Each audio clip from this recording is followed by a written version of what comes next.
All right, great. So, I'm James Coltrane. I'm an assistant professor of history at the University of Nebraska. I'm also a KU undergrad, so it's fun to be back here and be on campus again. So I'm going to be talking about a piece of software that we're going to be developing at Nebraska called the Scholarly 3D Toolkit, and that we've given a snazzier name to that, Azimuth 3D now, so since I wrote the proposal for this.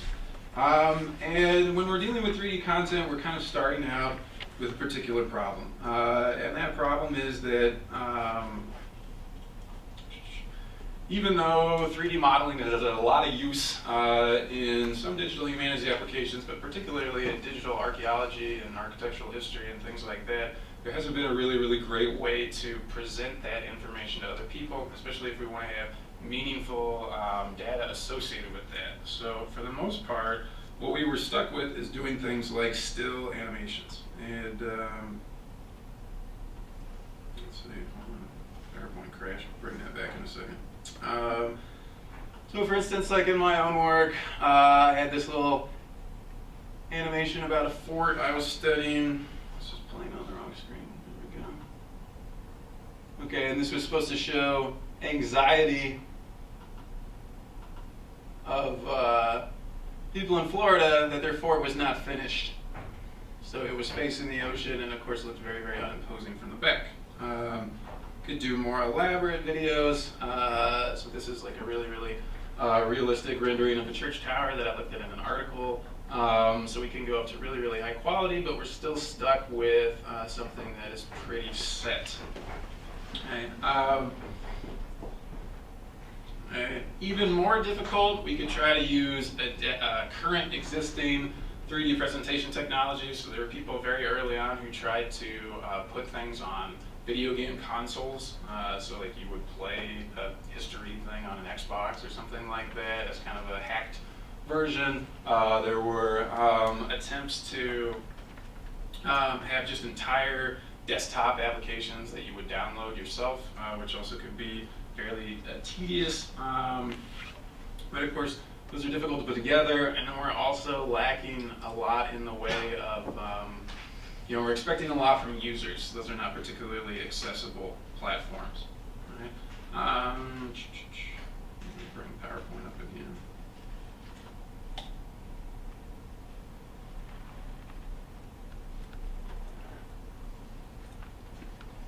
It may be easier if I just mirror these.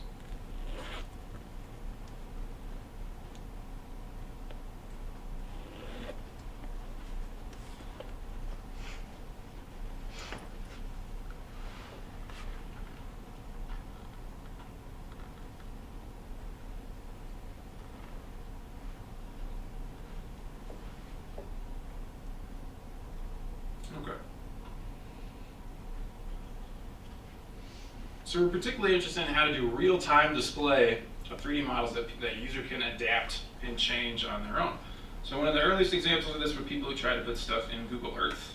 So there's a famous project with people from Virginia and UCLA called Rome Reborn, where they had 3D content in Google Earth layers. The visual quality of this was very low, and it was not able to be very intensely customized. It also had very limited in terms of time, change over time. Right? There were other real-time platforms that people tried to adapt, in particular Second Life. Many of you are familiar with Second Life. This is kind of an open, totally customizable sort of World of Warcraft type world. But it suffered from a lot of problems, low graphical quality. It was an independent private company, so support was hard, and then eventually their usership declined. Also, they were typically more vampires and dinosaurs in historical scenes than people were generally used to, because this was a completely open thing, and so you couldn't really control the experience.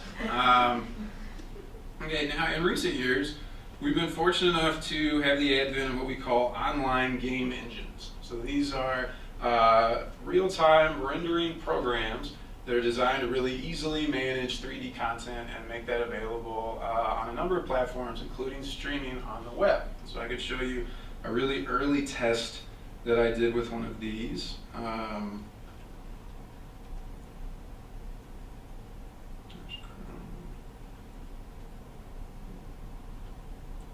we go. Okay, so this is a very, very, why is that not going on?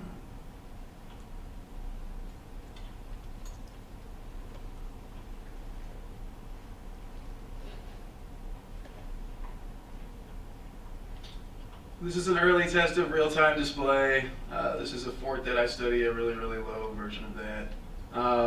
So you can run around in here, you can get a sense of the perspective and the proportion, which is very useful. And of course, this is all just streaming on the web. It's easy for anybody to access. And of course, since this is made for video games, I didn't disable in this demo. We also have a jump feature. So again, a little bit of questionable user experience here as we're Super Marioing our way through history. Right. All right, so online game engines are great. They let us stream directly to a browser. They save us tons of programming work, so really, really intense physics and geometry and multivariable calculus and all these other things that have to be done to present 3D models in this space is done for us. They're very highly customizable. Unity in particular is free in its basic version. It is free to publish with Unity, especially if you are, no matter how many people use your thing, if you're a nonprofit, it's free. We can assign any kind of interactivity to these things as we want. Like right now, this is just walking around. But since these are designed for games where you're fighting and shooting and things are flying around in every direction, there's a very robust set of tools to use. And you can go very, very high quality with these also. So Unity can handle a really high level of visual fidelity. It pretty much is just limited by the amount of bandwidth you have and the speed of the graphics card and the person who's using this.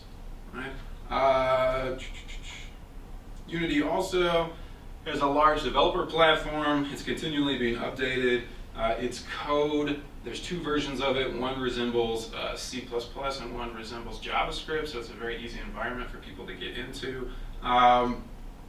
It is continually adapting new techniques in 3D modeling and visualization that are coming from video games that get dropped in without us having to reproduce those scholars. I'm having trouble with PowerPoint. Let me try one more time to duplicate this.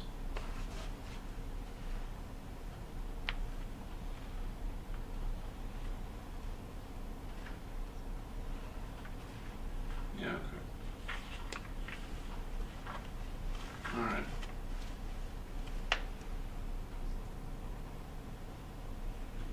Okay, Second Life. All right, Unity.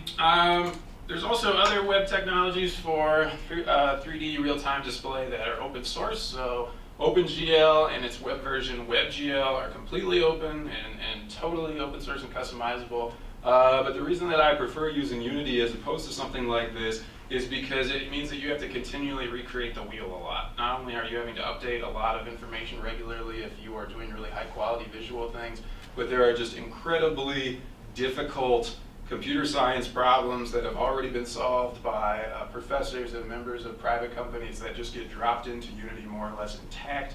And so, if you want to make it snow or something, an academic can spend a year programming, figuring out how to do that, or they can just use an existing platform and transfer that over, okay? So great, we have real-time web display, and so we can just relax and enjoy bad clip art. Unfortunately, there is still a problem.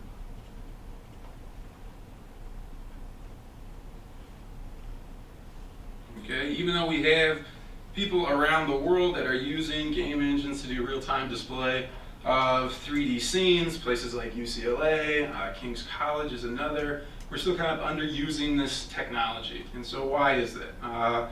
One thing is I think it's still migrating its way over from places where it is more popular, like anthropology and art history, into traditional DH-heavy disciplines like literature and history. Another is that people who are skilled in this sort of computer technology may not be skilled in the sort of archiving and text analysis and encoding and all the other things that are part of the standard DH toolset. But I think the biggest problem is that even we have things like this, we don't have a great way for them to talk to existing data.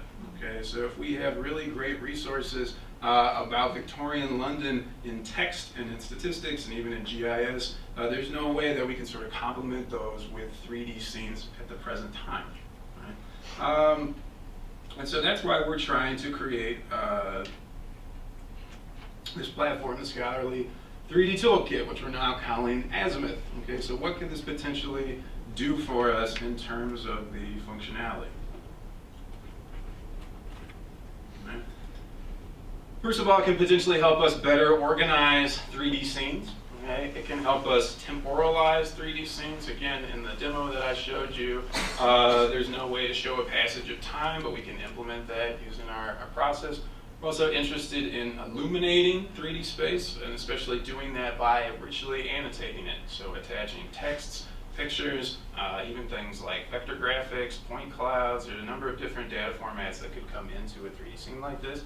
We want to make it easier for people to exhibit 3D content, especially if they are on an amateur level, or there's somebody who is really skilled in a different DH area, but they didn't necessarily generate the 3D content themselves or even manipulate it.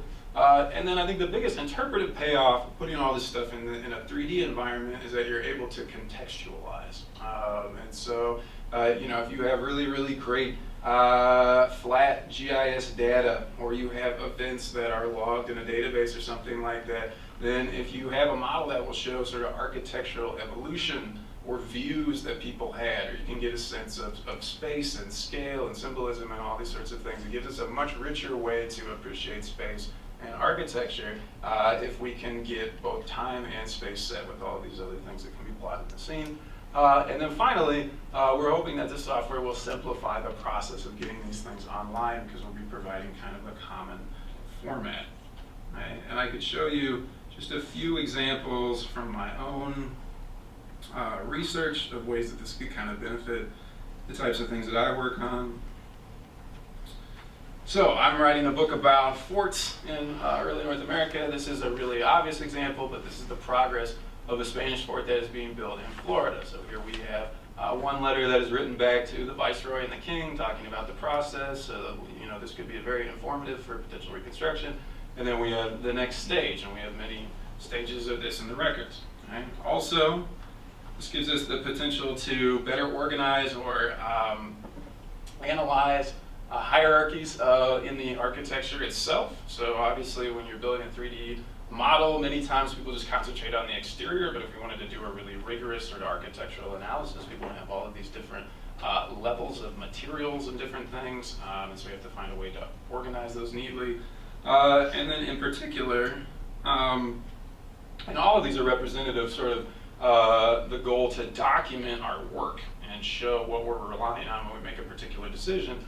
But we also realize that everyone is not going to come to the same decision, and so we want to have the opportunity to have multiple interpretations of space and architecture. So this is a fort I study in Louisbourg, Nova Scotia, and these are two plans for a major gate that was there, and we know the gate was built, but we don't necessarily know which of these plans got built, or if it was some combination of the two. So in this case, you know, they could construct both of these together and show them side by side. Okay, so at this point, if I can successfully do this,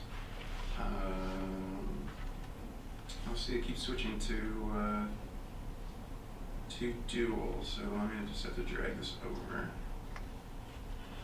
And I could show you an early demo of what we have put together so far, and you all can go to this on your laptops if you'd like. It's at jamescoltrane.com/azimuth 3D. And I'm going to turn so I can see this a little bit better. So this is all very rough.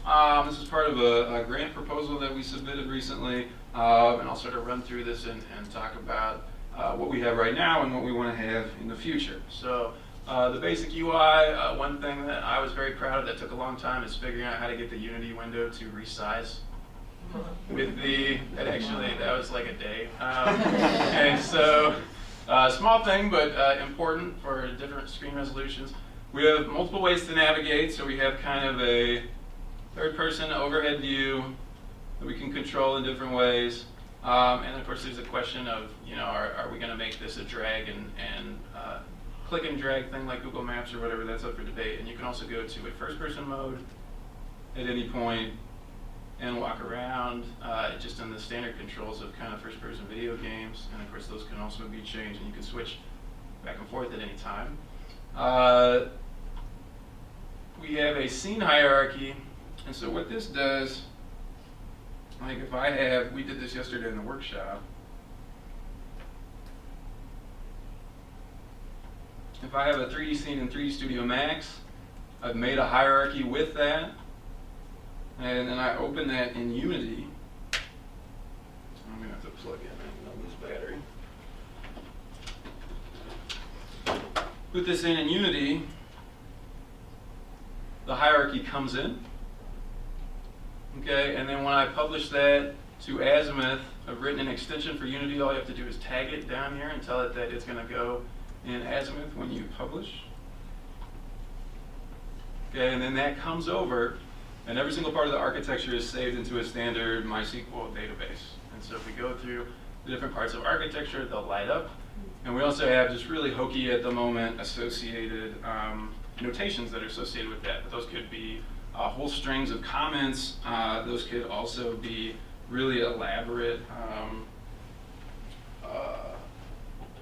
links to sources so that we can tell about the particular scholarly decisions that are being made. Okay? Eventually we're going to have layers of different content that can be plotted in here. So right now we kind of have these hokey little notes. But we could have layers upon layers of these when we have individual user accounts for these scenes. We have a map right now, but of course you can have all kinds of multiple maps or also layers of photos. And then we want to have live annotations of these scenes. We'll have that in both third person and first person mode when we're finished. Right now I just have it in first person mode, and so open this tab. So if I run over here and I decide that this corner here was really historically significant, then stop that. So I can place a note there, and I can write all of my profound scholarly interpretations of this, and save it, and then if I go back to that note, then my note will come up. And that's not just saving on the JavaScript end, that's going to MySQL database with the XYZ coordinates, so we could have unlimited number of users, unlimited number of nodes, and unlimited number of media associated with that. We could also, you know, our big plan eventually for the layers is that we're going to have a lot of importers, potentially for CSV, KML, other format, anything that's geo-referenced, we ought to be able to parse and drop in this just by connecting to standard web format stuff. And then the other element of this that I haven't mentioned yet is that everything in the scene, notes and architecture, can also be time sensitive. So if we back up, things will appear and disappear. That also is just in MySQL, so that can be changed by anybody, you know, a cataloger, archivist. And then eventually I have plans to do exhibits, so things like taking a snapshot and exporting it, but also moving the camera around, saving various camera positions, and then having it fly on a tour that it stops. And the ideal thing is we'll be able to export that as just like a sublink of whatever domain you're on. And so you could have like a PowerPointy thing where you could make a tour and then get a link, and when people loaded the page from your link, it would just go to your stuff and not have the rest of this. We're also going to do website alteration for all of this, like I have for one of the scenes. This is what we did yesterday, and we brought that scene into Azimuth, and it pulled the hierarchy also. And then on the back end, this is really simple right now, but you can see these are the objects that we made in the workshop and brought in, and that whole process takes about 5 minutes. Okay, and I have 1 minute left. So, challenges. Obviously, the UI is a big part of this. You know, we got a lot of decisions to make about how we want that to work, especially if we want it to go to touch interfaces. Precision is something that we're going to go back and forth on, especially with geographers. You know, right now we have this set up so if you're using a Mercator projection, you could bring things over precisely and have them drop in. But of course, you know, there's people who might want to have it mapped on a globe somehow. That's something that's a little bit out of our range at the moment, but that we could eventually get to. We really would like to work on the portability of the models themselves, so you can download the model from the scene or the texture file, and that is something that is one of the hardest sort of computer science problems for us, but something we think we can accomplish. And then the last thing is this is built on a pretty stable platform at the moment, but of course we never know what is going to happen. So if Unity goes away, we lose a fair amount of work, but we think that we should be able to port all of the stuff that we've made to other formats. And the best thing about the way that we have structured this is that the models remain intact and in an intact format. They're created the exact same way, and all the associated data is in standard web formats, MySQL, HTML, JavaScript, so that is all.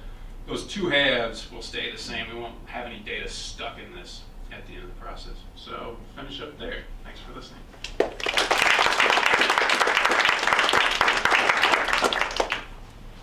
Yeah. Yeah. So thank you very much. This is really cool stuff. The sort of new second life is Minecraft, right? And there's a lot of historians and other people who are creating cities or building historical buildings or such in Minecraft. Do you know if there's any way to take the work that's been going into that and stick it into an engine like this? I would guess absolutely. I mean, I don't know what, I would guess somebody has written a Minecraft parser or something, because the pixel, it's essentially just big block pixels. So I would guess that you could transfer that, drop that into Unity, and then anything that goes into Unity can come into Azimuth. Another thing, like I'm talking with a colleague of mine at Nebraska about maybe doing this for some Mayan architecture, but you know, kind of one of the dreams, and this comes out of the way that a lot of big video games are made these days too, is that you don't do architectural buildings, you do like a toolbox with all these different architectural features. And so this would be a lot more coding, but there would be the potential to have Minecraft-like functionality in something like this. If, say, you had a common set of architectural motifs, you know, like Maya would be a good example, or Classical Greece or something, and you could just like scroll through cornices and then drag wood and decide how long it is, and you know, have people kind of playing around in that environment. That's definitely, that's a lot of work, but that's not something that is hard platform-wise. Yeah. So the idea of having the hierarchy over there is a structural hierarchy. So when you go to build the model, in some sense you need to be thinking ahead. Let us say people are actually maybe in Studio Max or something building the model, thinking ahead as to what their presentations might actually be needing. With the example you showed, it was pretty, maybe everybody here would say, okay, yeah, the columns would be something. Right. Would be a column, but is that the right level of the hierarchy? Is it in the hierarchy? So And they'll have the, you know, people who use this will have the option, like what they want to show. So like the hierarchy might not even be something that they display or not, and every item doesn't have to be displayed. So. But yeah, and the observation I'm going to make is out in the textual world, XML people talk all the time about the competing hierarchies problem. And the same thing actually is going to happen here too. If you have multiple people trying to use the same underlying model, let's say there's some place you might want the columns to be part of the roof, and other places you might not want Right. So those are conflicting in how to do it. I mean, you've got an easy way to get around that by user accounts and stuff. But still, and also, you know, I think like from an archaeologist perspective, like I don't know that they are super concerned about that their hierarchical structure is kind of just like whatever, you know, whatever they like. What we're trying to do especially is just that however it is that they decide they want to organize their scene when they make the model, that we can bring that exact thing over intact so that they don't have to reorganize it, even though they have the option of doing that when they put it on the web. Thank you. All right, thanks a lot.